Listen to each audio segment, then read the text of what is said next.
If you've spent any time reading the history of the Second World War, you know the legend, an unstoppable German machine hitting a brick wall at the gates of Moscow.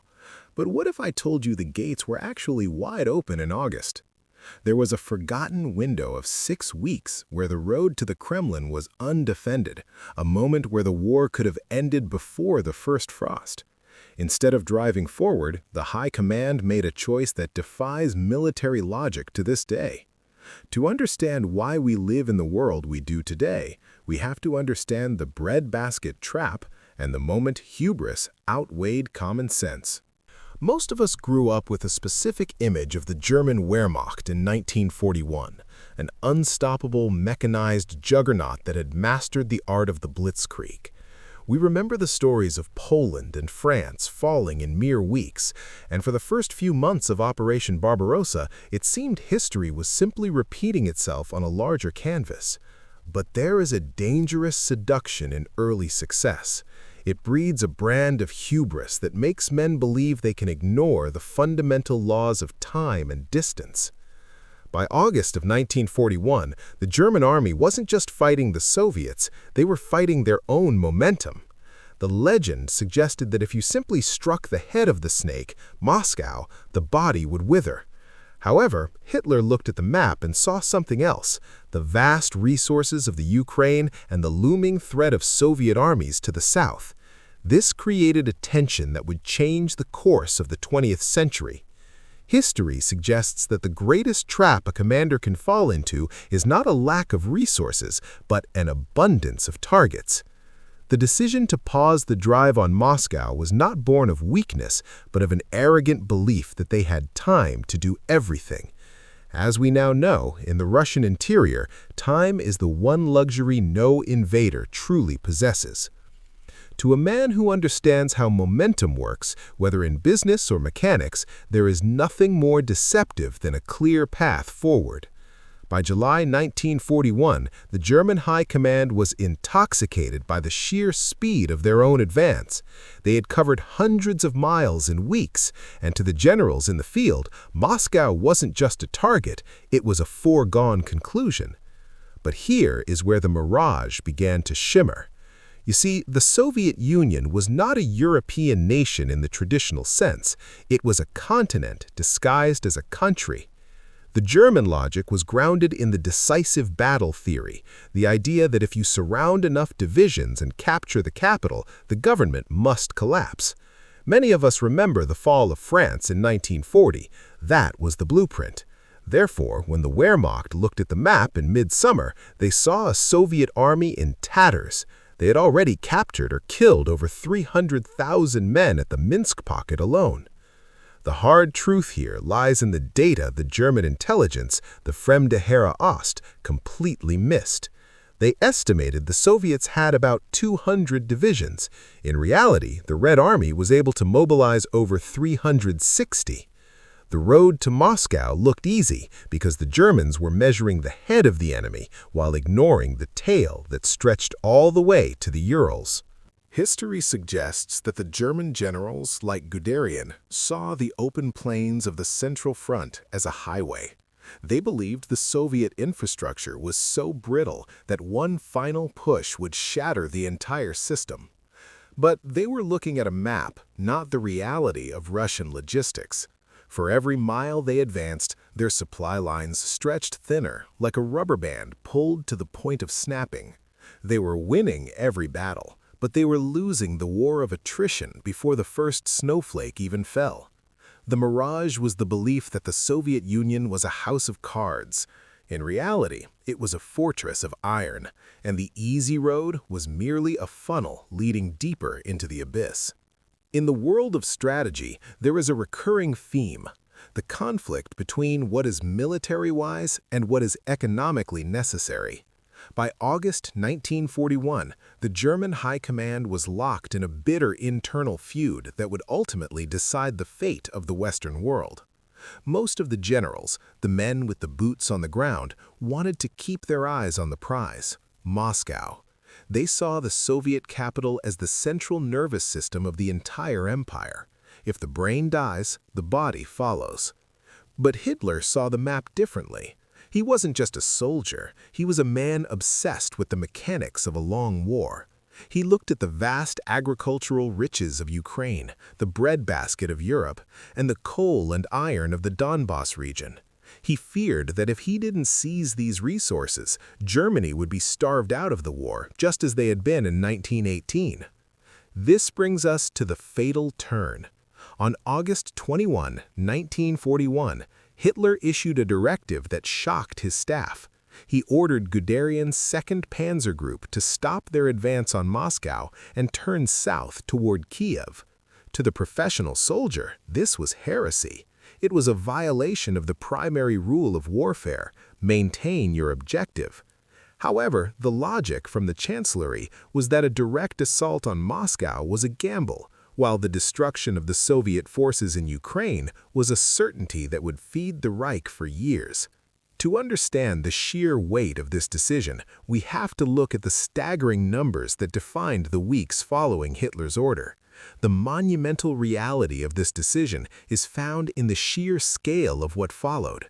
The resulting Battle of Kiev became the largest encirclement in military history, a victory so massive it seemed to validate Hitler's intuition over his generals' expertise. The Germans successfully trapped and captured over 665,000 Soviet soldiers. Imagine an entire army group, larger than the population of most major cities at the time, simply vanishing from the Soviet order of battle in a matter of days. It was a tactical triumph that felt like the end of the war, yet, as we now know, it was merely the high-water mark before the tide began to turn. On paper, it looked like the greatest victory ever achieved, but history suggests this was the breadbasket trap. While the German army was busy harvesting prisoners in the south, the most precious resource of all was slipping through their fingers: time. For 6 critical weeks, the drive to Moscow sat idle. Think of it like a cross-country traveler who stops to fix a fence because he's worried about the long-term value of the land, while ignoring the dark, heavy clouds gathering on the horizon. The turn south was a tactical masterpiece, but a strategic disaster. It traded the possibility of a quick end to the war for a massive pile of grain and a mountain of prisoners. Many of us know that in life, the biggest distractions often come dressed as opportunities. By the time the Panzers turned back toward Moscow in October, the air had turned cold, the ground had turned to soup, and the miracle of a summer victory had evaporated. When you study history long enough, you start to see the same patterns repeating, like a familiar melody played in a minor key. For the German soldiers of 1941, that melody was the haunting ghost of Napoleon. Over a century earlier, the French emperor had marched into the Russian heartland with the finest army in the world, only to find that the land itself was his greatest enemy. Therefore, when the order finally came to resume the drive to Moscow in October, codenamed Operation Typhoon, the Wehrmacht wasn't just fighting the Red Army, they were fighting a ghost. To any man who has ever worked the land or maintained heavy machinery, you know that there are some forces of nature you simply cannot outrun. The brutal reality on the ground here is a phenomenon known as the Rasputitsa, the season of the mud. In Russia, there is a brief, treacherous window between the heat of summer and the deep freeze of winter where the unpaved roads simply dissolve. This isn't the mud you find in your backyard after a spring rain. This was a thick, black primordial glue that could swallow a horse whole and bring a 30-ton tank to a dead stop. It was the physical manifestation of a campaign losing its grip. The strategic cost was that the 6-week delay in the south had pushed the German advance directly into this seasonal trap. By mid-October, the Blitz had been removed from the Blitzkrieg. Logistics, the unglamorous backbone of any successful venture, began to fail. Fuel trucks couldn't reach the front. Ammunition had to be carried by hand over miles of sludge. The German army was burning through its engines just trying to move 3 miles a day. Think of it like a precision-engineered watch being dropped into a bucket of tar. The gears are still perfect, the craftsmanship is unmatched, but the environment makes movement impossible. The German High Command had planned for a war of movement, but the mud forced them into a war of friction. Many of us remember the frustration of a project that stalls just as the finish line comes into view. For the German soldier, that finish line was the spires of the Kremlin, visible through binoculars yet unreachable because the very earth had turned against them. They had bypassed the ghost of 1812 in July, but by late October, they were reliving it step by grueling step. In the high-stakes game of global conflict, the most dangerous opponent isn't the one you see in front of you, it's the one your intelligence officers told you didn't exist. As the German advance slowed to a crawl in the frozen mud outside Moscow, a new factor entered the equation, one that would turn a difficult campaign into a death sentence. But while Hitler was focused on the mud and the mechanics of his tanks, a silent clock was ticking in the Far East. For years, the Soviet Union had maintained a massive elite force on the border of Manchuria, fearing a Japanese invasion. As long as Japan was a threat, those troops were stayed. However, thanks to the legendary spy Richard Sorge, Stalin received the most valuable purple value of the war, the absolute certainty that Japan was moving south toward the Pacific, not west into Siberia. This revelation allowed Stalin to pull the lever on a massive human reservoir. These weren't the raw recruits the Germans had been carving through all summer. These were the Siberian divisions, hardened, well-equipped, and most importantly, masters of sub-zero warfare. The grim reality was that the German delay in the breadbasket had allowed this clock to strike 12. By late November, as German soldiers were literally freezing in their summer uniforms, 18 fresh Siberian divisions arrived at the gates of Moscow. It's like a tired boxer who thinks his opponent is on the ropes, only to have a fresh, world-class heavy hitter step into the ring for the final round.